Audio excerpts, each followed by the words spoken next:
I feel like it's definitely like a brown girl thing, but I feel the most pretty when my hair is just like long, dark, and straight. That's like when I feel the most confident.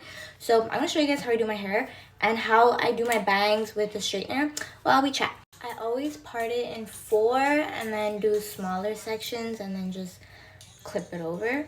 But guys, this is the healthiest my hair has been in literally like 4 years almost. Let me tell you what I've been doing. First things first, I used to never ever wear heat protectant because I was like, I have brown girl thick hair and it's like really strong and I don't need heat protectant. You do need one. It literally makes a world of difference. You guys see that I always use hot tools. I use them all the time. All my tools from Bombay Hair are all hot tools and I use them like multiple times a week and my hair is still extremely healthy. The last cut I had was maybe like 5 or 6 months ago.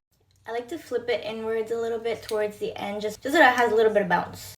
Next, I stopped using high-end shampoos like from like Sephora and I always just use drugstore.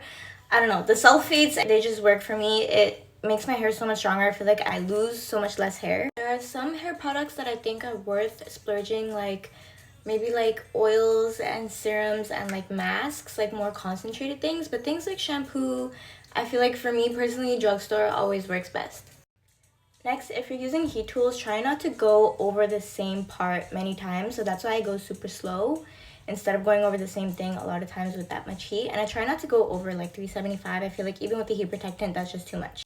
This one is really important, but tugging on your hair and being like rough with it is what causes a lot of breakage. So I've just been a lot more gentle on my hair. Also, silk pillowcases make a world of difference for your hair too. Mine is from Bombay Hair and it just makes you feel like so luxurious and like you're about to have like the best sleep of your life. So silky and pretty. Let me show you how I do my bangs. I've only been doing them with a straightener for the past couple months. I love it so much more this way. I feel like I have so much more control of like how voluminous and how like extra I want it to be. I always work in small sections, especially with a straightener. And I start like that. And the more you flick your wrist back, the more flippy the bang is going to be. So just keep that in mind. I want mine to be super flippy, so. And then you get like a really cute bouncy bang look. It just adds so much volume so that your hair isn't just like flat.